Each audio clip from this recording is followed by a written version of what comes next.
Okay, who wants to start things off? That was a pretty comprehensive win, really. Very impressive performance. Impressive performance. Yeah, it's hard to be comprehensive against Liverpool because they remain in the game because of the team that they are. But yeah, I mean, I can't ask for any more. Spirit of the performance, work ethic of the performance, the quality. You've got to defend really well to keep a clean sheet against them, because what a team they are. And we did. Defended with everything, played well, and deserved to win the game. Frank, it seems like a bit of a strange thing to say, but your performances against the bigger sides, and how well you play against them, does it frustrate you, given maybe some of the results you've had against the so-called lesser teams? I've gone over that one quite a lot this season, so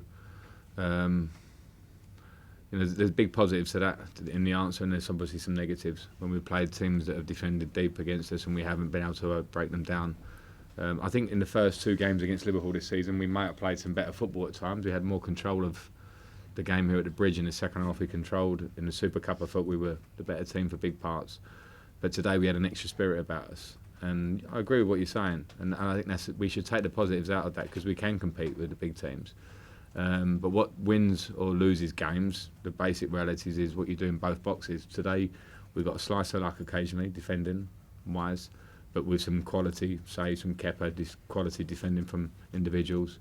And we took two chances that won us the game, and those are the rules. And where we're at, we're in a bit of transition. We're still working towards something. We're trying to close the gap to the opponent today.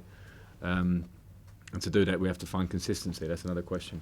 So Suma just told us about the meeting you had, players and manager, to find that togetherness.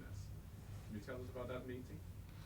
Yeah, I just felt that we needed a general meeting on where we want to get to, and a realisation of the work that it's going to take for us to get us there. We're not Chelsea of different eras gone by with Hazards and Costas and Terrys and Drogbas. We're in a different place. We've got young players, we've got some older players, but we're trying to bridge a gap upwards. And I think it's important to know that unless we work hard every day in training, unless we behave well, as in when we go home, all we think about is how we can be better as a group, we can't make that jump. We can't make the jump up. So there were bits of focus within games.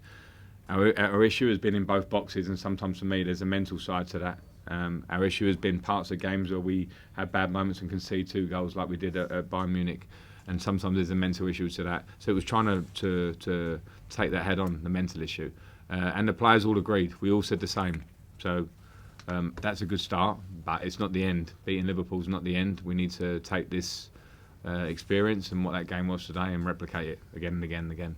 Frank, so Pedro has been outstanding tonight, but he has been injured for a long time this season. Do you think he could be one of the most important players for this part of the season? Now you've got the FA Cup, you've got to try to keep the 4th place in the Premier League. Yeah, possibly. I think he's, I agree, outstanding tonight in work ethic, and players look up to him because of what he's done here. Always a goal threat. And in terms of the season, parts have been difficult. He was in the team at the start of the season, then got injured, and then got out of the team. But what he's shown, particularly in recent weeks, is a real desire in training to be the best trainer, to look sharp, to be hungry, to be giving advice and giving the younger players around him with his body language and a lift. And he can be, yeah, without a doubt. If he carries on like tonight, he's an infectious player. When he plays the way he plays, consistent work rate, can always do things with the ball, gives everything for the team. So yeah, I agree, he can. At the other end of the spectrum, Gilmore, the player tonight.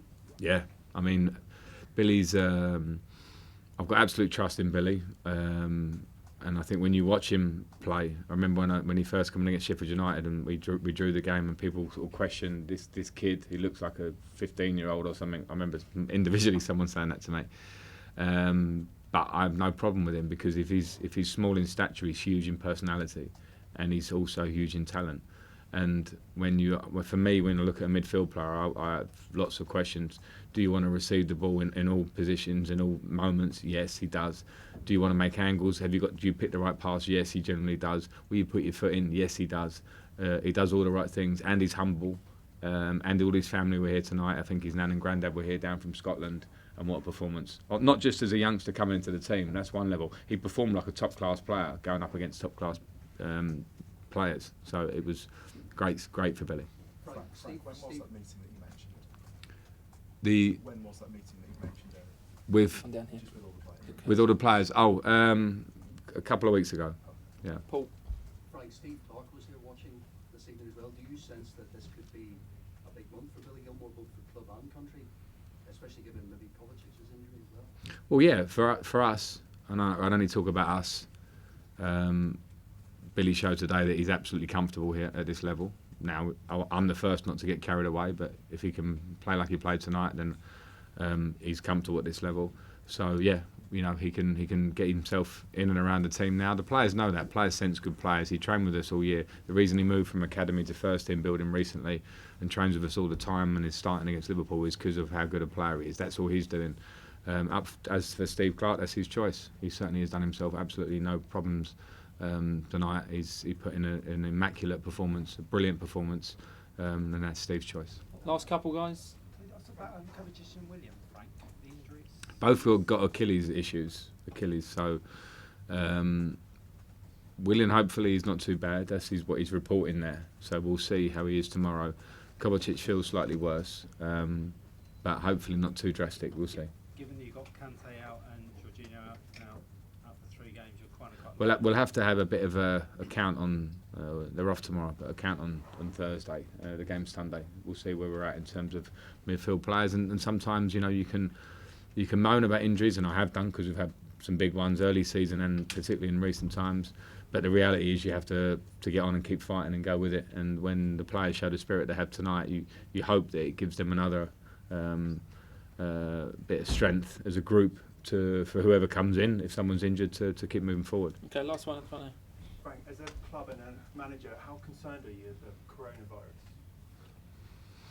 Well, as a manager, yes. As a father, yes. As as a husband, yes. I think we're all in the same boat with that. I'm concerned. We're taking all the right courses of actions here within the club, and I'm as concerned as the rest of us, I guess. Yeah. Okay, thank you very much. All right, Good thank you. evening all. Cheers. Thank you.